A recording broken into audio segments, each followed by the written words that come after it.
So today I'm going to show you how to make a super traditional simple pesto, and then we're going to pair that with some ground turkey and put it on top of the spaghetti squash, and it's going to be amazing.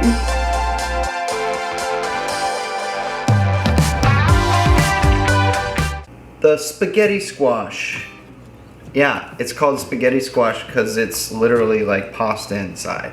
If you've never had one, you're missing out. It's a great substitute for pasta. So spaghetti squash kind of has a pretty neutral flavor. It's not like a butternut squash or anything like that you've had before, which makes it perfect for a pasta substitute. Marinara sauce, you know, whatever pasta you want to do, especially pesto, which is obviously what we're doing today. So I'm going to show you guys how to prepare this, and I'm going to show you a method that keeps the spaghetti squash a little al dente, which if you've watched any of our videos, it's a pretty common theme with us. We like things al dente. We don't like to overcook things. So the recipe that we're doing tonight calls for a 5-pound squash. All we have to do, poke some holes in it, put it on a sheet tray, and throw it in the oven. 375 is the temperature we're gonna roast it at, and so let's do it. All you need is a paring knife. This is what I like to use, and we're just gonna stab it. Be careful. It's kind of like a potato. You don't want it to explode, so you put a few holes in it so that the steam will release. That's it. Put it on a sheet tray, and we're gonna throw it in the oven. So we're gonna roast the squash for 30 minutes. I'm gonna set a timer, and then after 30 minutes, we're gonna rotate it and cook it for another 20 minutes. So this recipe calls for 8 ounces of fresh basil. So I've got 2 packages here, giant basil leaves, 3/4 cup of freshly grated good Parmesan. We're gonna do 1 heaping tablespoon of raw pine nuts, 1 giant garlic clove, and 1 lemon, and we're gonna use the zest and the juice, 3/4 cup of olive oil, 1 teaspoon of sea salt, and a couple cracks of black pepper. So it's pretty simple. Just rip off the leaves off the stems, so that this part we're just gonna throw away. And I'm gonna go ahead and just pick through all this really fast. Get it going. For all you folks out there that don't like doing dishes, like myself, use the containers that the basil came in. So I've picked all the leaves and they're off the stem. Now it's in 1 container. I have the other empty one, and I'm gonna put the sliced into the empty. So next step is we're gonna go ahead and slice up the basil. We're gonna stack the leaves, and then I'm gonna run the knife through it. And this is because basil tends to bruise and kind of have this tendency to turn black almost. And we don't want that, because we want a beautiful, vibrant green colored pesto. And so in order to achieve that and make blending really smooth and easy, we're gonna go ahead and slice it up. Just gonna stack up all these big leaves and then just roll it up, kind of like a cigar. And then I'm just gonna chop these little shreds. So you've got these kind of like little strands, and that's it. We're gonna go through and do all the basil leaves.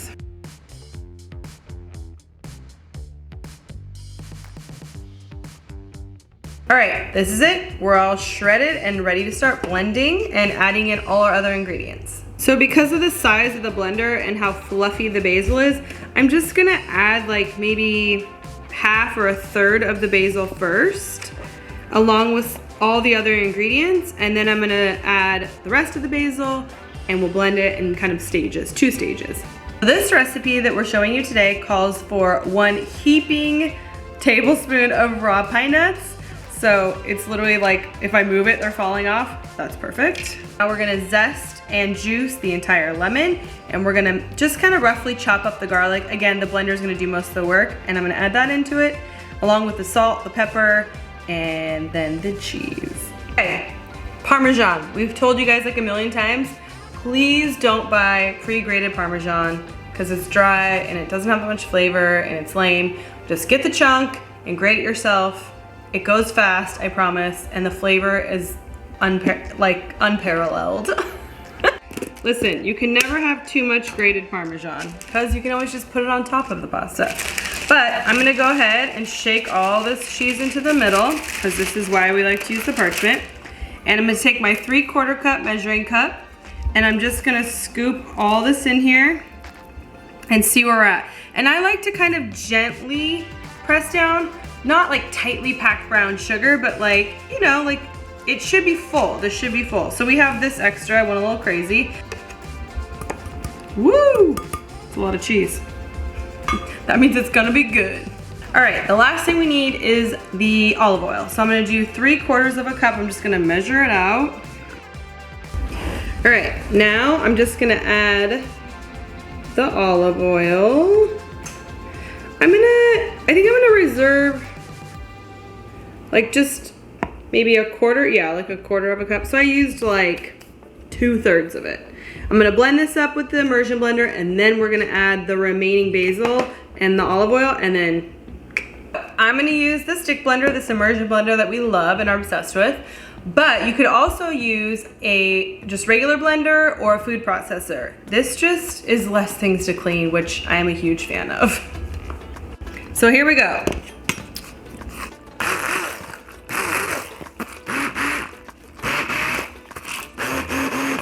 So as you guys can see, I'm kind of doing pulses and I'm kind of using a little bit of pressure with the blender just to kind of ease my way down to the bottom of this, but without pressing down really hard. Just gently getting everything blended together. And now I'm gonna take this off, kind of get some of the excess off. And now I'm gonna go ahead and add the rest of the basil. And you do kind of have to pack it in a little bit, which, you know, that's fine. And then we're gonna add the rest of the olive oil. And one more time.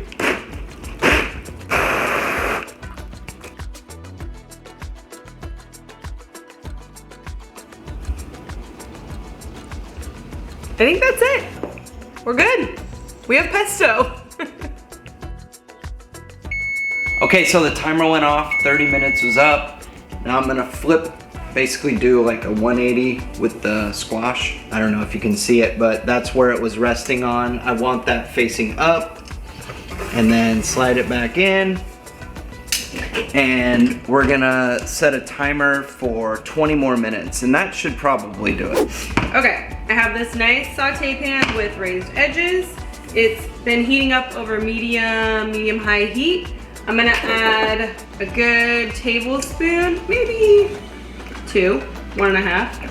Just enough to give me a little bit of non-stick on the bottom of this pan. And I have 2 pounds of ground dark turkey. And we're pretty much just gonna brown this turkey in the pan. Just gonna break it up.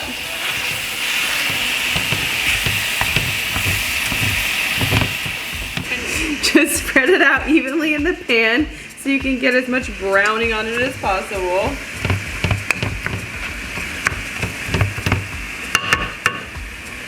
And I'm gonna go ahead and season it with just a 1/2 teaspoon of salt. I already have a good amount of salt in the pesto, so I don't really need to season the meat too intensely. Okay, the timer just went off for the squash. We're gonna keep letting this cook down, and we're gonna take out the squash and let it rest. Let's turn off this timer because it's loud and annoying. This puppy is done. Woo! We're just gonna take this and set it on this cooling rack, and that's gonna sit there for about 15 minutes, and it's gonna continue to steam because of all that residual heat that's still left in it. And then that'll pretty much be like the finishing sort of cooking process. Okay, so once the turkey is completely cooked, I'm gonna kill the heat, and I'm just gonna take it off of the burner because the burner is still super hot. And I'm just gonna let it chill over here for just a minute before I go ahead and add all the pesto. So you can see that there's a little bit of kind of juice in here. That's actually really nice because it's gonna make the pesto more saucy and really get it dispersed well all over the meat, and it's gonna be great. Okay, we have our cooked turkey. I just took it off the burner, it's super hot. I'm gonna add the pesto to it, I'm gonna stir it up. And I'm actually gonna just use this entire amount in here. Look at this color, it's so vibrant and beautiful.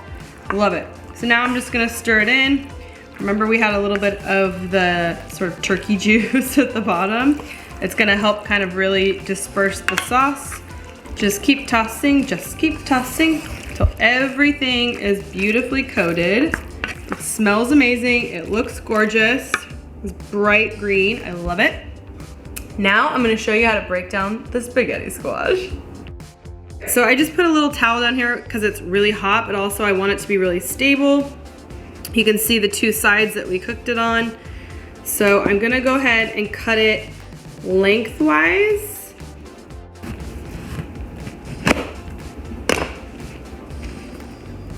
Oh, can't get through the stem, so I'm just gonna turn it over and go this way. Get as close to the stem as I can, and then I'm just gonna crack it in half. Put one half aside, and then we're gonna work on this one. Okay, you can already kind of see these little strands in here. I don't know if you can see that, but if I start to pull it away, they all start breaking apart.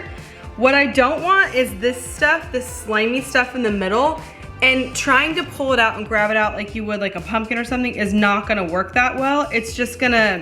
It's gonna pull off the strands that we want, and it's gonna mix in some of the slimy stuff with it. So my favorite thing to do is use a knife and just kind of cut a rectangle right where you see it meet up with the strands. And I just do this all around, and then I'm gonna get a fork and pull that out. So I'm just kind of gently pulling that away from the good fibers that we want. And now I'm just gonna dump this. Maybe I'll dump it onto this tray. Like that, so you can see. And it's okay if some of the like kind of pasta looking strands come off and you're like, oh no, it's fine. You can lose a little for the cause. I promise it's better than the alternative of having it mix into your stuff. You don't want it. So now what we're left with is this sort of hollow shell, and you can already see these little strands forming. What you want to do now is just stick the fork in and just kind of gently pull. And we're gonna keep going. You start kind of in the middle and then kind of go out towards the ends on each side. I'm just kind of fluffing it up and pulling it away. It's still pretty connected in the bottom. And now I go a little bit deeper and I kind of fluff up the bottom. I'm just separating it. And then I'm gonna see if I can dump it into a bowl and show you guys what it looks like. It's really hot, so I'm just trying to quickly get this out without burning my hand. You can see the steam coming off. So now we have this kind of empty hollow shell. Not a whole lot left in there. That's it. And look at how much just a half gave us almost this whole bowl full already, and we have one more half to go. But we also made a lot of turkey pesto, so it's gonna be perfect. Like so. And we have a little bit of leftover grated Parmesan from earlier because I grated too much. Just gonna sprinkle that on top. Boom. This is dinner. So guys, check this out. If you want to kind of like meal prep for yourself a little bit, what we did here, just do this in a bunch of different containers. Throw it in the freezer. Mm-hmm. You got meal prep. So yeah, we'll load it up, like we'll line up some containers, we'll do spaghetti squash on all of them, and then we go in through and like plop all the pesto on, top them with cheese, put the lid on, and then we literally just label them and put them in the fridge. And then the next day when they're all cold, we just chuck them in the freezer, and then you have fast food. It's ready to go. Like throw it in the fridge the night before you're gonna go to work, bring it with you, ready to go. And you can just heat it up in the microwave or a pan if you're, you know, anti-micro. Microwave's great. It's convenient. There you have it, guys. Turkey pesto And with spaghetti squash. Later.